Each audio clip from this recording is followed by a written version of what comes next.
নমস্কার বন্ধুরা, চ্যাটভিতে আবার তোমাদেরকে সকলকে স্বাগত জানাই। আজকে আমাদের এক সাবস্ক্রাইবারের বাড়িতে আমরা চলে এসেছি তার সাথে ঘটে যাওয়া কিছু ঘটনা শোনার জন্য। তো চলো তোমাদের সাথে আলাপ করিয়ে দিই। আমরা জয়শ্রী ম্যাডামের অ্যাকচুয়ালি বাড়িতে এসেছি এবং তিনি আমাদের সাথে বিভিন্ন রকমের ভৌতিক ঘটনা শেয়ার করবেন বলেছেন। তো তো কেমন আছেন বলুন? ভালো।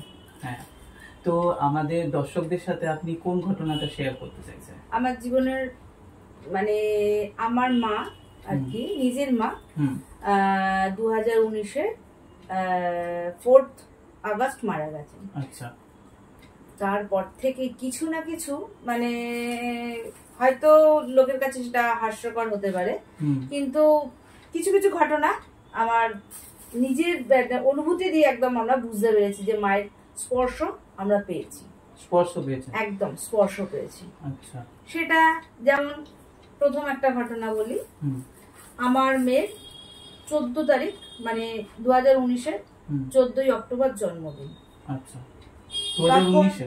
হ্যাঁ, মানে ওই 2019-এ আমার মা মারা গেছেন। আচ্ছা আচ্ছা। 2019-এ আগস্ট মাসে 4th আগস্ট মারা গেছেন। তো ওর জন্মদিন, আমার মেয়ের জন্মদিন ছিল 14 অক্টোবর। আচ্ছা। তো সেই সময় যথারীতি আমরা রাত্রে ঘুমোচ্ছিলাম। তো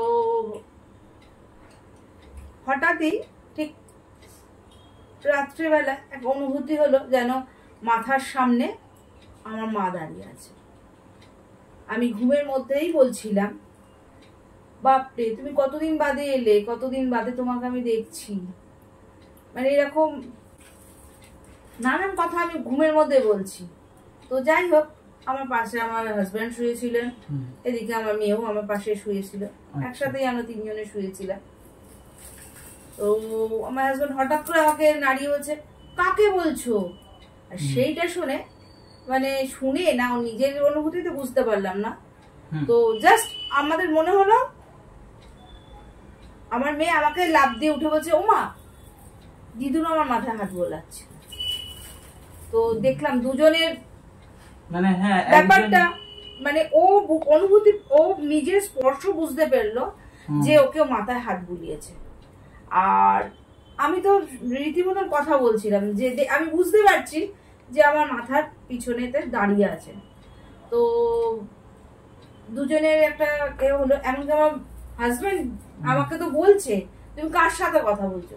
তো যেই মাত্র আমি কি মানে আপনার মায়ের কথা কি শুনেছেন আপনার হাজবেন্ড? না, মানে আমি বলছি তো। আচ্ছা আচ্ছা, আমি তো বলছি মানে মেন অনুভূতিটা আপনার মেয়ের আর আপনারই। হ্যাঁ, আমি তো বলছি যে বাবা কতদিন বাদে এসছো আমাদের বাড়ি, এসো এসো মানে বসো, মানে এরা বলছি। হঠাৎ করে যখন দুজনেই উঠে বসেছি তখন মানে স্পষ্ট মানে একদম বুঝতে পারলাম দরজা বন্ধ। রাত্রিবেলা অবশ্যই দরজা বন্ধ থাকবে, মানে জাস্ট একটা ছামার মতন দরজা দিয়ে বেরিয়ে গেল। আচ্ছা, মানে সেটা আপনার যখন ঘুম ভেঙেছে তখন দেখেছেন? হ্যাঁ, সেটা আমরা রীতিমতন মানে বুঝতে পেরেছি যেটা।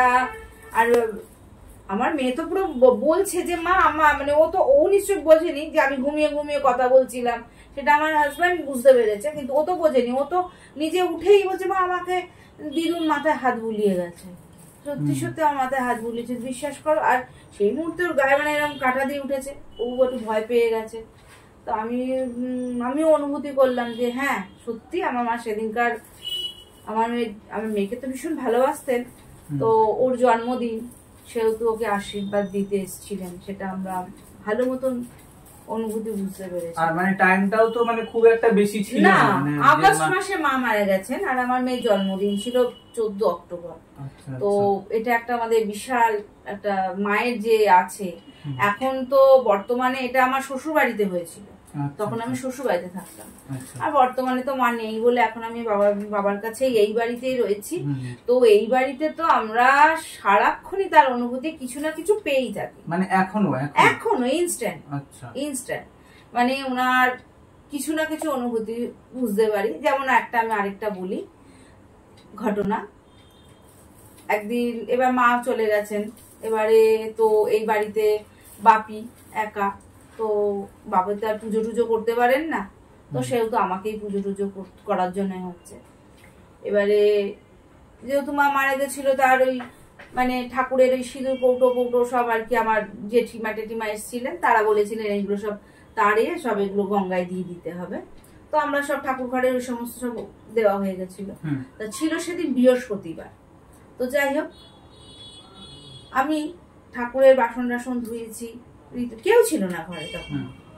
তো আমি পুজো করবো বলে সব বাসন টাসন ধুয়েছি, ঠাকুরের বাসন ধোয়া হয়েছে। এবারে আমাদের এই ঘর থেকে আরেকটা ঘর আছে, তারপর ওইদিকে ঠাকুর ঘরটা। আচ্ছা, তো মানে দুটো ঘর গ্যাপ দিয়ে, হ্যাঁ দুটো ঘর গ্যাপ দিয়ে মানে ওইদিকে আমাদের ঠাকুর ঘরটা। এইবারে যখন আমি মনে মনে এবার ঠাকুরের বাসন টাসন ধুচ্ছি, এবার সেই সময় ঠাকুরের বাসন ঘরটার গোছাচ্ছি, তখন আমি সিঁদুর কৌটো পাচ্ছি না।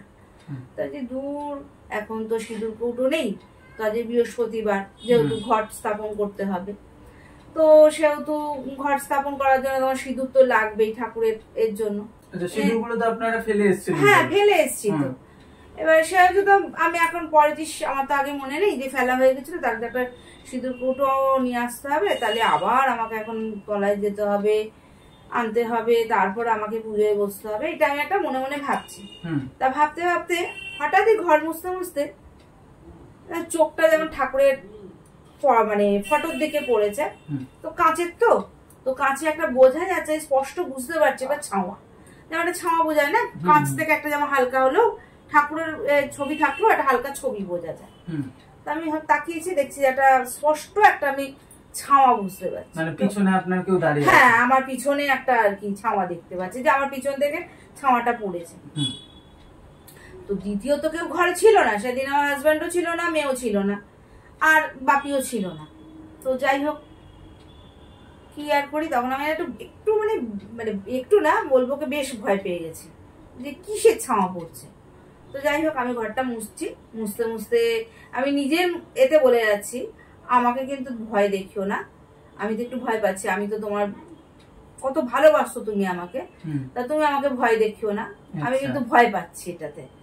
তা বলে হঠাৎই কি হলো জানি না, প্রায় ঘরটা যে মোছা হয়েছে, আমি নিজের থেকে কি অনুভূতি হলো বুঝলাম না। আমি আমাদের ওইদিকেই মানে আমার ঠাকুরের আলাদা করে আমাদের বেসিং আছে, ঠাকুরের বাসন ধোয়া, তাই ওইখানে আমি ঘর মোছার এটা রাখলাম, রেখে হাতটা ধুয়ে কিছু মানে বাক্য নেই, কিছু নেই, কিছু একটা অনুভূতি হলো, আমি জাস্ট ঘুরে গেলাম।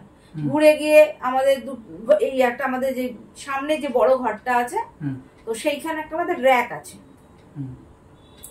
হঠাৎ করে এলাম, এসে কি মনে হলো, আমি টেবিলের উপর দিয়ে র্যাকের উপরে আমার বক্স রাখা ছিল কাগজে, তো বক্সটাকে পেরেছি, পেরে দেখি ওখানের মধ্যে 5খানা সিঁদুরের কৌটো। 5টা, একটা না 5টা সিঁদুরের কৌটো। আচ্ছা, মানে সবকটাই আপনার মায়েরই ছিল? হ্যাঁ রাখা ছিল, আর কি তিনি আমার ইঙ্গিতে বুঝিয়ে দিলেন, তোকে যেতে হবে না, ঘরেই আছে, চল আমি দেখিয়ে দিচ্ছি। তো সেটাও আমার একটা সত্যি কি অদ্ভুত ব্যাপার, আমি ভাবতেই পারিনি আমি এখানে আছে, এটা তো আমি মনেই করিনি। হঠাৎ আমি এদিকে ঘুরে খেয়ালে চলে এলাম, এসে উঠে গেলাম, দেখলাম 5খানা সিঁদুরের কৌটো। তো যথারীতি একটা সেই সময় আমি একদম কিছুক্ষণের জন্য আমি বিছানার উপর চুপ করে বসে গেছিলাম, যে আমি তো ভাবিনি যে এই ঘরে আসবো, এসে এর মধ্যে খুঁজবো, এটা আমি ভাবিনি, খুঁজবো জিনিসটা আমি ভাবিনি।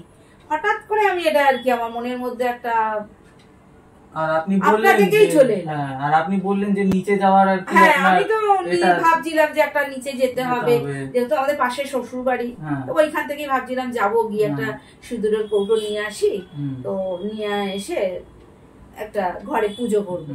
তো সেইটা মানে উনি আমাকে বুঝিয়ে দিয়েছিলেন যে তোকে কোথাও যেতে হবে না, আমারই রাখা রয়েছে, চল আমি তোকে দেখিয়ে দিচ্ছি। তারপর কি ওই সিঁদুর কৌটোগুলো আবার যথারীতি মানে ইউজ করেছিলেন না ফেলে দিয়েছিলেন? না না, মায়ের বলে কোনো ফেলিনি, কারণ উনি তো দিয়েই গেলেন, বোঝালেন যে আমার রয়েছে, তুই কেন আর করবি, কারণ আমি ওই সিঁদুর দিয়েই আবার পুজো করলাম। সেটা তো ইউজ করা না, একদম নিউ, কোনো ইউজ করা ছিল না, একদম নতুন, মানে প্যাকেট করা সিঁদুরের 5খানা। আর একটা কথা, মানে আপনারা তো বলছেন যে এখনো মানে রীতিমতো হয়, মানে তাহলে মানে যেমন আরেকটা বলি, মানে রিসেন্ট 2 মাস আগে আমার ছোট কাকু আমাদের বাড়িতে এসেছিলেন। তো এই যে ঘরটায় আমরা এখন বসে আছি, তো এই ঘরটাতে সবাই মিলে বসেছিলাম। তো জাস্ট এইখানে সামনে আমার বাবি বসেছিলেন, তারপরে এইদিকে আমি বসেছিলাম, আমার কাকু ছিল যে সেম যেই জায়গাটাই বসেছিলাম, জাস্ট এইদিকে মুখ করে আমার কাকু ছিল পিছন ঘুরে মুখ করে বসে, মানে এইরকম আরেকটু ঘুরে বসেছিল। আর ওইদিকে ছিল আমার হাজব্যান্ড দাঁড়িয়ে ছিল। তো আমরা একটা পারিবারিক কথা বলছিলাম, বলতে বলতে আমার কাকু কন্টিনিউ মানে জাস্ট এদিকে ঘুরেতে এরকম ভাবে বসেছিল, কথা বলছে, আর কাকু কন্টিনিউ একবার করে পিছন দিকে মানে ওই দিকে দরজাটার ওদিকে মুখ ঘুরে ঘুরে দেখছে। তো বেশ 4 থেকে 5 বার কাকু এরকম কথা বলতে বলতে জাস্ট ঘাড় ঘুরিয়ে ঘুরিয়ে দেখেছে। তো আমার একটা জিজ্ঞাসা ছিল, তো সঙ্গে সঙ্গে কাকুকে, যেটা আমি অনুভূতি করি, এটা আমার বাবাও করেন, আমার হাজব্যান্ডও করেন, আমরা এটা সবাই বুঝতে পারি। তো তখনই এলাম, কি কাকু তুমি ওদেরকে বারে বারে দেখছো কেন? বলছে দেখ তো কেউ মনে হয় ওই ঘরে গেল। আর কি আমার যে ফ্ল্যাটের পাশের ঘরে 2টি বাচ্চা আছে, মানে সবসময় আনাগোনা করে। তো আমার কাকু হয়তো ভেবেছে যে বাচ্চাটা মনে হয় ওইদিকে দৌড়ে গেছে। তা একবার না 2-3 বার বলছে দেখ বাচ্চাগুলো আসতে যাচ্ছে। তো আমি তো এদিকে তো মুখ করে বসেই আছি শুধু দরজার দিকে। তো আমি তো দেখতে, তাহলে তো আমি তো দেখতেই পেতাম যে বাচ্চাগুলো যাওয়া আসা করলে। তাহলে ও তুমিও বুঝতে পারছো কেউ আসতে যাচ্ছে? বলছে হ্যাঁ, কেন বলতো? বললাম যে এটা আমাদের প্রত্যেক দিনের ঘটনা, এটা আমাদের প্রত্যেক দিনেরই ঘটনা। মানে আমরা ঠিক অনুভূতি বুঝতে পারি, মা রীতিমতন ঘরে আসেন, ইচ্ছে মতন বেরান, উচ্ছে মতন আসেন। তো এইগুলো যদি কাউকে বাস্তবে বলা হয়, হয়তো কেউ এটা হাস্যকর মনে করবে। তো এইগুলো তার জন্য সেটা আর কি আমরা করি না, বলি না। কিন্তু আমাদের তোমাদের এই চ্যানেলটা দেখে আমার খুব ভালো লেগেছিল, আর আমার এই মনের অনুভূতি গুলো তোমাদের প্রকাশ করবো বলেই, যে তোমরা বুঝবে যে তোমরা এটা নিয়ে তোমরা এই ব্যাপারটা বোঝো, কাজ করছো, তোমরা বুঝবে। তাই আমি এই কথাগুলো তোমাদেরকে প্রকাশ করব বলে আমি তোমাদের বলেছিলাম তোমরা আমাদের বাড়ি এসো, আমি কিছু আমার জীবনের কিছু কথা তোমাকে শেয়ার করব। না, আমি অ্যাকচুয়ালি বলতে চাইছি যে আপনাদের তো বলছেন যে এখনো আর কি এই ব্যাপারগুলো আর কি রীতিমতো হচ্ছে। তো মানে 2019-এ তিনি মারা গেছেন, এখনো সেই ব্যাপারগুলো ঘটছে। তো আপনাদের মধ্যে এই চিন্তাধারাটা কখনো আসেনি যে হয়তো আমার মা মানে হচ্ছে কিছু মানে পরিতৃপ্ত নন, বা তার আত্মার শান্তি ঘটেনি, তার আত্মার শান্তি আমরা করে দিই, এরকম ব্যাপারটা কি আপনাদের মধ্যে আসে? না, আত্মার শান্তি পাইনি এটুকু বলতে পারবো না, মানে শান্তি অবশ্যই হয়েছে। কিছু হয়তো ওনার আশা ছিলেন, কেন এখন তো আমার বাপি বেঁচে আছেন, তাই না? হয়তো বাপির জন্যই উনি এখনো তার উপস্থিতিটাকে বজায় রেখেছেন। বাবা ঠিকঠাক, বাবা বয়স হয়েছেন, তার ঠিকঠাক সবকিছু হচ্ছে কিনা। যেমন আমার বাপি তো এখনো অনুভব করেন। আমার বাপি যেমন মাঝে মধ্যেই বলেন যে বাপি তো একা শোয়, তো বাপি বলেন আমি হঠাৎ চোখ খুললে আমি স্পষ্ট বুঝতে পারি চেয়ারে বসে আছে, একদম বাপি বোঝেন। তা এটা আমাদের যেহেতু আমাদের অভ্যাসের মানে পরিণত হয়ে গেছে, হ্যাঁ, এইটাতে আমরা ওনার সাথে, উনি তো আমাদের কিছু ক্ষতি করছেন না, উনি তো ক্ষতি করেন না। তো উনি আসেন যান, এটা কিন্তু আমার হাজবেন্ড ভীষণ ভয় পায়। উনি এক বিন্দু উনি একা থাকবেন না, ওনার সঙ্গে কাউকে না কাউকে থাকতে হবে। তবে উনি এমনকি সকালের দিকেও যদি আমরা যাদের কেউ নেই, উনি বাড়ি ঢুকবেন না, মানে উনি রাস্তায় থাকবে কি সামনেই আমার ওদের বাড়ি, সেখানে গিয়ে বসে থাকবে। একজন কেউ বাড়ি আসবে তবেই ও এটা থাকবে না। এটা কিন্তু আমি ভয় পাই না, আমার অভ্যাস হয়ে গেছে, কারণ আমি তো রীতিমতো থাকি, আমি অনুভূতি বুঝতেও পারি ওনার যে আসছে, এই আর কি, মানে এরকম। আচ্ছা, মানে এইটা আপনার মায়ের তো কথাটা বললেন, এবার আমরা জানি কি মানে যার আর কি রাশিটা হালকা হয় বা রাশির দরুন আর কি এই জিনিসগুলো অনেকে অনুভূতি করতে পারে বা ফিল করতে পারে। তো আপনি কি এছাড়াও আর অন্য কোনো সময়ে অন্য কোনো আত্মাদের আর কি সম্মুখীন হয়েছেন? না না না না না, সেরকম কিছু হয়নি। যেমন তাহলে আমি একটা কথা বলি, আমি যখন শ্বশুর বাড়িতে থাকতাম, সেটা আত্মা না কোনো মানে ঠাকুর ঐশ্বরিক কোনো ব্যাপার, সেটা আমি বুঝতে পারিনি। কারণ আমাদের শ্বশুর বাড়িতে আমাদের অ্যাটাচ বাথরুম নয়, তো সেটা আমাদের রাত্রে বাথরুম টাথরুম পেলে আমাদের রীতিমতো বাইরে বেরিয়ে তারপর আমাদের একদম এন্ট্রান্সের দিকে আমাদের বাথরুম, তো এখানে আসতে হয়, মানে অনেকটাই দূরে আসতে হয়। তো তখন আমার হয়তো কি বলবো, হয়তো 2-3 বছর হয়েছে এরকম বিয়ে হয়েছে, এর বেশি হয়নি।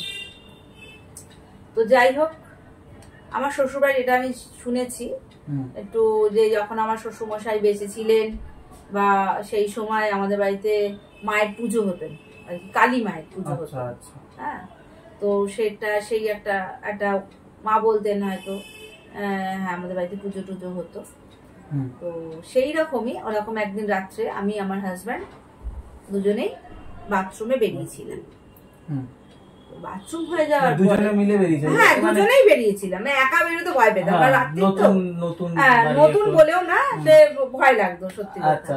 তো যাই হোক বেরিয়েছিলাম, তো বেরোনোর পরে মানে বাথরুম টাথরুম হয়ে গেছে, কিন্তু বাথরুম করছি তখন একটা বুঝতে পারছি একটা পায়ে যে নুপুর পরে, সে একটা নুপুরের শব্দ হচ্ছে, ছমছম করে যেমন আসে না নুপুরের, সেরকম একটা আওয়াজ হচ্ছে।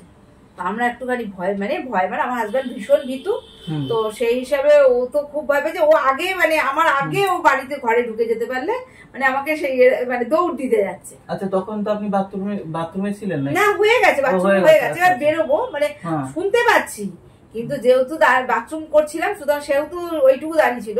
তারপর হাজব্যান্ড আমার দৌড়ে মানে ঘরে ঢুকতে পারলে বাঁচে। আচ্ছা, মানে পিছন দিকে নাকি মানে সামনের দিকে মনে হচ্ছে? মানে না মনে হচ্ছে যেন আমাদের কোন দিক দিয়ে আসছে ব্যাপারটা বুঝতে পারছি না, মানে আওয়াজটা কানে আসছে, পুরো সারাউন্ডিংসটা জুড়েই রয়েছে, হ্যাঁ আওয়াজটা আসছে। এবার জাস্ট আমাদের যা ধরুন এইখানটা বাথরুম, তাহলে আমরা এইরকম করে ওইদিকে ঘরটার দিকে যেতে হবে। আমরা যখন মুড়ে আছি তখন মনে হচ্ছে যেন আমাদের পিছনে আছে। আচ্ছা, পিছনে। হ্যাঁ, এবারে আমাদের বাড়িটা এমনই মানে ঘরের ভিতর দিয়ে ঘর দিকে যাওয়া যায়। তো আমাদের ঘর থেকে আমাদের ঘরে ঢুকলে আমার দিদি শাশুড়ির ঘর ছিল, তারপর ছিল আমার মানে একটা দরজা ছিল, দরজা দিয়ে একটা বিশাল বড় একটা বারান্দা ছিল। তো সেই সময় ওই মানে দরজা দিয়ে আমাদের ঘরে ঢুকে কোন রকম দরজা দিয়ে আমরা ওটাকে দেখবো বলে যে তাড়াতাড়ি করে ঠাকুমার ঘর থেকে এসে বারান্দার একটা জানলার ফাঁক থেকে দেখার চেষ্টা করছিলাম, কিন্তু কিছু দেখতে পাইনি। কিন্তু সেই মুহূর্তে শরীরটা এত আমাদের ভার হয়ে গেছিল আর মানে একটু মানে ভয়ের মতন পাচ্ছিলাম, আর দেখলাম যে না কেউ স্পিডে মানে জোরে যে নুপুরের যে জোরে হাঁটলে যে নুপুরের আওয়াজটা হয় সেরকম জোরে কেউ ঝমঝম করে হেঁটে বেরিয়ে গেল।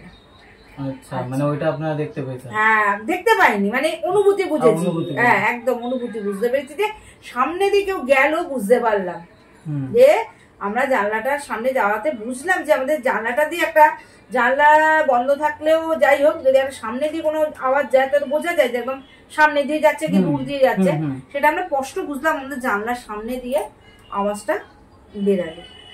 তো এরকম মতো একটা কিছু অনুভূতি আমরা পেয়েছি। মানে ওটা ঐশ্বরিক নাকি মানে ভৌতিক? এটা ভৌতিক। আমরা তার পরের দিন আমার যখন মাকে আর কি শাশুড়ি মাকে বলেছিলাম, বলে এটা তো রীতি মতন আমাদের বাড়িতে আছে, আমাদের বাড়িতে তো ঠাকুর আছে, আগে আমাদের পুজো হতো, তো সেই হিসেবে তো আছেই। এরকম আর কি, এরকম ঘটনা। এটা একটা ঐশ্বরিক ঘটনাই হতে পারে, কারণ যেহেতু বাড়িতে পুজোর আর্চা হতো, তো ভগবানেরই কিছু হওয়া। আচ্ছা আচ্ছা, মানে মায়ের এই ঘটনাটাতেই মানে অ্যাকচুয়ালি আপনি ওই আত্মা বা মানে হচ্ছে ভৌতিক জিনিসপত্র, ভৌতিক কিছু না, এটা ভৌতিক বলবো কিন্তু মানে উনি একজন আছেন ঘরের মধ্যে, যে উনি আমাদের এখনো পর্যন্ত আমাদের বর্তমান কি বলবো মায়া ত্যাগ করতে পারেননি। আমার বাবার জন্যই হয়তো উনি আমাদের থেকেও বেশি হয়তো বাবার জন্যই হয়তো উনি মায়া ত্যাগ করতে পারছেন না। মানে আমার বাপি সবসময় যেন, বাপি আমার বাবা বলেন আর কি, হ্যাঁ, যে চললে ফিরলেও রাস্তায় যেন বাপি বোঝেন যে তার সাথে আশেপাশে কি চলছে। সত্যি এটা জানি না কে কতটা বিশ্বাস করবে বা কারোর কাছে এটা হাস্যকর হবে আমি জানি না, কিন্তু এটা সত্যি সত্যি আমাদের না সেটাই যার সাথে আর কি অ্যাকচুয়ালি হয় সেই ঘটনাটা বলি, এটা একদমই সত্যি আমাদের এটা একদমই বুঝতে পারি আমরা। এখন তো বলি তো বর্তমানেও যে এখনো আমাদের এটা আমাদের নিত্যদিনের ঘটনা হয়ে গেছে, তা সুতরাং এটা নিয়ে আমি এখন আর আগে প্রথম প্রথম একটু ভয় টয় পেতাম বা বলতাম কাউকে, কিন্তু এখন ওটা আর আমাদের কাছে মনে হয় না এটা কোনো ভয়ের ব্যাপার। কারণ উনি তো আমাদের এতদিন 2019 আজকে বর্তমান 2024 হয়ে গেল, প্রায় 5 বছর রানিং, এবারে আগস্ট মাস এলে 5 বছর কমপ্লিট হয়ে যাবে। তো আমাদের তো কোনো কিছু ক্ষতি কিছু হয়নি, তো উনি রয়েছেন, আমরাও তার জন্য ওনার সাথে তো কোনো খারাপ কিছু করতে পারি না, কি করতে পারি, কিন্তু আমাদের তো উনি কোনো ক্ষতি করছেন না। না খারাপ না, আমি অ্যাকচুয়ালি বলতে চাইছিলাম যে যদি আর কি কোনো ভাবে মানে তার আত্মার আর কি শান্তি করানোর, না মানে যেহেতু বাপি এখনো বেঁচে আছেন তো সেরকম তার জন্য এখন ওনার জন্য এইসব ভাবতে পারি না, যে উনি তো বাপি তো আছেন বর্তমানে, তো উনি আছেন, উনি মায়া আমাদের ত্যাগ করতে পারেননি, উনি আমাদের এখনো মানে সেই ভালোবাসাটা দিয়ে যাচ্ছে। আর সবথেকে বড় কথা ক্ষতি করছেন না, না কোনো ক্ষতি করছেন না, আর সবকে বেশি ভালোবাসতেন, ভীষণই ভালোবাসতেন, কারণ মায়ের শেষ সময়টুকু আমি মাকে খুব যত্নার্থী করেছিলাম। তো সেহেতু মা আমাকে খুব ভালো, বর্তমানেও মানে কি বলবো ভালোবাসে বলেই আমাদের কোনো ক্ষতি করে না। সেটাই, মানে একটা যদি অতৃপ্ত আত্মা থেকে যায় তার মানে তার তো অবভিয়াসলি মানে মৃত্যুর পরে তো কে কার মানে সেটা তো বোঝে না, মানে ছিল সেটা তো বোঝা সম্ভব নয়। তো যাই হোক মানে ভালোবাসাটা হয়তো এতটাই গাঢ় যে এখানে আর কি সব জিনিসগুলো আর কি ঢাকা পড়ে।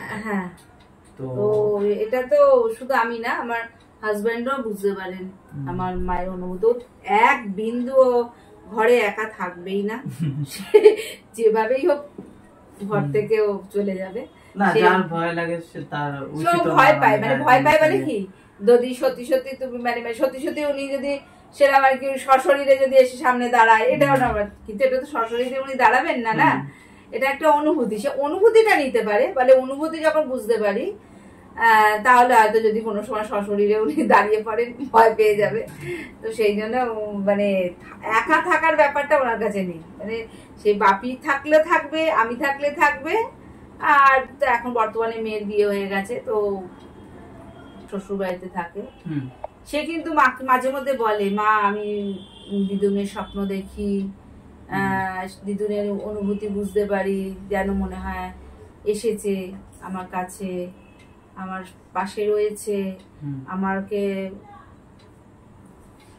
মানে অনুভূতিটা কি ও বুঝতে পারে, ও যেমন ও আবার কি মানে আমার থেকে ওর অনুভূতিটা বেশি আর কি বলবো, সেটা হলো ও যেন ওকে যেন টাচ করে, আচ্ছা ওকে যেন টাচ করে, ও বলে যে আমি বুঝতে পারি আমাকে ছুঁয়ে, মানে আপনারা যেটা ফিল করতে পারছেন ও বোঝে, ও টাচ করে, ওকে যেন ওকে বারে। আর এটা তো একদম মানে কি বলবো, প্রত্যেক বছর জন্মদিনটা ওর কাছে একটা মানে ও জন্মদিনের দিন ওর মাথায় হাত আসবেই, মানে ও বলে মা আমার এতদিন দিদুন গেছে, আমার জন্মদিনের ওই দিনটা যেন আমি দিদুনের অনুভূতিটা একদম মানে বুঝতে পারবোই, যে আমাকে এসে মাথায় হাত দিয়ে আশীর্বাদ করছে, সেটা আমি ঠিক বুঝতেই পারি, একদম বুঝতে পারবেই ও, এতটাই ওর আবার টাচ করে, ও বলে যে মা আমাকে টাচ করে, কি জানি ও বুঝি না, আর যেমন আমিও তো বুঝি না, এটা যে বিশ্বাস, ওকে ওটা বিশ্বাস করতে হবে আমাকে, বলে মা আমাকে টাচ করে, আমাকে টাচ করে আমার গায়ে, আমি বুঝতে পারি আমার মাথায় উনি হাত বোলাচ্ছেন, ও বুঝতে পারে, ও বোঝে, ও বলে মা, ও বলে আমি না বললেও ও বলবে মা আজকে কিন্তু আমাকে দিদুন এসে মাথায় হাত বুলিয়ে গেছে, বা অতিরিক্ত ওর যখন শরীরটা একটু অসুস্থ টাইপের তো যদি একটুখানি শরীর ওর খুব খারাপ হয় তখনও কিন্তু আমার মায়ের অনুভূতিও বুঝতে পারে যে ওকে মানে স্পর্শ করছে গায়ে, আচ্ছা ও কিন্তু বুঝতে পারে যখন ওর শরীরটা খারাপ করে, বুঝতে পারে। যেমন বলি একটা কথা, রিসেন্ট ওর বিয়ে হওয়ার পরে ওর একটা বড় অপারেশন হয়েছিল, তো হসপিটালেও যখন ভর্তি ছিল, অপারেশন হওয়ার পরে অনেক বড় অপারেশন তো তো তো যাই হোক, ও খুব কষ্ট পাচ্ছিল। মানে ও তখন পরের দিনই যাওয়ার পরে, না আমি জিজ্ঞেসও করিনি বা কিছু না, আমি যাওয়া মাত্রই বললো, মা কাল দিদুন এসে সারা গায়ে হাত বুলিয়ে দিয়ে গেছে আমাকে। আচ্ছা, বেশ অনেকক্ষণ যাবত আমার কিন্তু গায়ে হাত বুলিয়েছে দিদুন। আমি এটা পুরো কষ্ট বুঝেছি। দিদুন আসার পরে আমি কিন্তু ঘুমিয়েছি, মানে একটা ব্যথা যন্ত্রণা থাকে তো, সেই ব্যথা যন্ত্রণায় ও ঘুমোচ্ছিল না। তা বলছে যে আমি মা কালকে আমাকে দিদুন এসে মানে মাথায় গায়ে হাত বোলানোর পরে কিন্তু আমি ঘুমিয়ে। মানে সেটা কোথায়? ওই হসপিটালে? হ্যাঁ হসপিটালে। মানে এটা ও বলছে। তাই বললাম যে সত্যি বাবা? বললো হ্যাঁ, তুমি বিশ্বাস করো, মানে আমি স্পষ্ট বুঝতে পারছি যে দিদুন আমাকে এসে গায়ে হাত, মাথায় হাত বুলিয়ে দিল। তারপরেই আমি যখন চোখ খুললাম দেখলাম সকাল হয়ে গেছে। তার মানে দিদুন আমাকে গায়ে হাতে হাত বোলানোর পরেই আমার ঘুমটা এসেছে। অ্যাকচুয়ালি মানে তাহলে আপনাদের সাথে মানে খুবই কানেক্টেড, মানে কোথায় কেউ আর কি আছে, মানে একজন কোন হসপিটালে আছে সেরকম জেনে আর কি করে যাওয়া ভীষণ ভীষণ মানে খুবই মানে এটা আমাদের কাছে আমার মায়ের স্পর্শটা আমরা ভীষণ অনুভূতি। আমি বুঝতেই পারি না যে আমার মা আমার সাথে, আমার যেমন কোন রকম বিপদ হলেও আমি কিন্তু যেমন আমার যে ইষ্ট দেবতা গুরুদেবকে আমি যেমন খুব বিশ্বাস করি, গুরুদেব আমার যেমন প্রত্যেকটা পদে পদে সমস্ত, আমি কি বলবো, যে বিপদেই পড়ি না কেন ওনাকে ডাকি। তো ডাকার পরে কিন্তু আমি আমার মাকেও স্মরণ করি যে মা আমার যে বিপদটায় পড়েছি সেটা থেকে তুমি আমাকে উদ্ধার করো। তো দেখি সেটা কিন্তু আমি ক্ষণিকের মধ্যেই তার মানে রিলিফ পাই। প্রচন্ড কিছু নিয়ে টেনশন করছি, মানে তখনও বুঝতে পারি যে মানে কেউ সান্ত্বনা দিচ্ছে বা কিছু করছে, সেটা আমি বুঝতে পারি। মানে এরকম এই আর কি মায়ের এইগুলো এতটাই মানে ফিলিংস মায়ের সাথে আমার, এটা আমার কাছে আর কি সত্যি মানে অদ্ভুত ধরনের ঘটনাগুলো মানে শুনলে নিজেরও আর কি একটা কেমন লাগছে। মানে সেই জায়গাটাতেই আমরা বসে আছি অ্যাকচুয়ালি সবাই মিলে আলোচনা করছি। এটা বলে বুঝে মানে মৃত্যুর সময় একটা মানুষের গায়ে একটা স্মেল হয় তো, মানে এই যে আমি এখন যে মায়ের যে কথা বলছি, তোমরা কি পাচ্ছ কোন স্মেল? আমি কিন্তু পাচ্ছি। আচ্ছা, স্মেল পাচ্ছি একটা। অ্যাকচুয়ালি আমরা হয়তো সামনে ছিলাম না তখন, দ্যাটস ওয়াই মানে আমরা ওই স্মেলটার সাথে রিলেট করতে পারছি না। তাহলে তো আমার হাজবেন্ডও থাকে তো, যেমন এখন আমি একটু টেনশনে আছি, সত্যি একটা প্রবলেমে আছি, তার জন্য সারাক্ষণ আমি মাকে স্মরণ করছি। তো যখন আমি ওনাকে নিজের থেকে স্মরণ করি খুব, তখন আমি বুঝতে পারি ওনার ওই স্মেলটা আমার সারা ঘরে থাকবে, মানে উনি সবসময়ের জন্য আমার সাথে আছে। হ্যাঁ, আর অ্যাকচুয়ালি মানে কি আমরা এটা শুনেছি যে মানে যারা আর কি মানে মারা যাওয়ার পরে তাদের যদি আর কি কথা আমরা স্মরণ করি বা তাদের নিয়ে আলোচনাটা করি, তো তারাও এই জিনিসটার প্রতি আর কি খুব অ্যাট্রাক্টেড হন, যদি মানে তিনি আর কি মুক্তিতে না থাকেন। তোমরা হয়তো পাচ্ছ না, তোমরা কি পাচ্ছ কি কোনো স্মেল? কোনো মানে একটা কি বলবো, মানে না ধূপ না সেন্ট, একটা মিডিলের একটা স্মেল পাচ্ছ কি? পাচ্ছ না, কিন্তু আমি পাচ্ছি। আমি কিন্তু পাচ্ছি, সেটা আমি অনুভব করতে পারছি যে উনি এখন বর্তমানে এই ঘরের মধ্যেই আছেন, ঘরের মধ্যেই আছেন। সত্যি অদ্ভুত ধরনের ঘটনা আমরা শুনলাম। এইটা বলি তো কাউকে বলি না আর কি, এটা অনেকের কাছে হাস্যকর হবে যে আমি যেমন তোমাকে বলছি, হয়তো কি তুমি কি ভাবছো জানি না, কিন্তু আমি বর্তমানে বুঝতে পারছি যে উনি কিন্তু এখন আমার এখানেই আছেন। না অ্যাকচুয়ালি যার সাথে আর কি ঘটনাটা ঘটছে সেই ফিলিংসটা মানে হয় অ্যাকচুয়ালি মানে হচ্ছে রাশির তারতম্যের জন্য না। আমি আমার কোনো পুষ্টি বিচার করা নেই, কোন কি রাশি টাশি জানি না, আমি বলছি অ্যাকচুয়ালি মানে হয়তো আপনি সেটা আর কি অনুভবটা বেশি করছেন, আমরা সেটা করতে পারছি না, এরকম একটা ব্যাপার হতে পারে। তো মানে সত্যি অদ্ভুত ধরনের ঘটনা আমরা শুনলাম। আপনাকে অসংখ্য ধন্যবাদ আপনার পার্সোনাল জীবনের এইসব ঘটনাগুলো আমাদের সাথে শেয়ার করার জন্য। আর আপনাদের কাছেও যদি এরকম ঘটনা, সত্যিকারের ঘটনা মানে আপনাদের সাথে হয়ে থাকে তো আমাদেরকে অবশ্যই জানাবেন। আর আপনাদের এইরকম ঘটনা শুনতে কেমন লাগছে তো সেটাও আমাদেরকে জানাতে ভুলবেন না। আর আপনাদের অনেকেরই কমেন্টস আমি শুনছি যে আপনারা অডিওটা ক্লিয়ার পাচ্ছেন না। তো অ্যাকচুয়ালি একটা কথা আজকে আমি ক্লিয়ার ভাবে বলে দিতে চাই, আমাদের চ্যানেলের এখনো মনিটাইজিং হয়নি। আর আমাদের চ্যানেলের একটা মোটো রয়েছে যে আমাদের যতদিন না মনিটাইজিং হবে ততদিন আমরা এই চ্যানেলের পিছনে 1 টাকাও খরচা করব না। আমরা একদিন আপনাদের সাথে সেটআপটা আমাদের দেখাবো, তাহলে ওই সেটআপটা দেখেই আপনারা অ্যাকচুয়ালি বুঝতে পারবেন যে জিনিসটা, যে আমরা কিন্তু কোনো রকম না খরচা করেই একটা আর কি ইউটিউবের সেটআপ তৈরি করে আমরা চেষ্টা করছি আপনাদের সামনে সত্যি ঘটনা তুলে ধরার জন্য। তো আপনাদের আশা করছি আপনাদের এই জিনিসটা আমরা বোঝাতে পারলাম, এবং আমরা চেষ্টা করব এরপর থেকে যার কাছেই যাই না কেন বা যেই আপনাদের কাছে আসুক সত্যি ঘটনা তুলে ধরার জন্য, তার যাতে প্রতিটা অডিও আপনারা ঠিকঠাক ভাবে শুনতে পান, এইটাও আশা করছি আপনারা শুনতে পাবেন। তো যাই হোক, ভালো থাকবেন। আর আশা করছি আপনাদের এই ঘটনাগুলো শুনতে ভালো লাগছে, তো অবশ্যই চ্যানেলটাকে সাবস্ক্রাইব এবং লাইক করে দেবেন। তো এইসব ঘটনাগুলো সত্যি আমাদেরকে দ্বিতীয়বার ভাবায়। আজকের মতো এইটুকুই। হে বন্ধু, আপাতত বিদায়।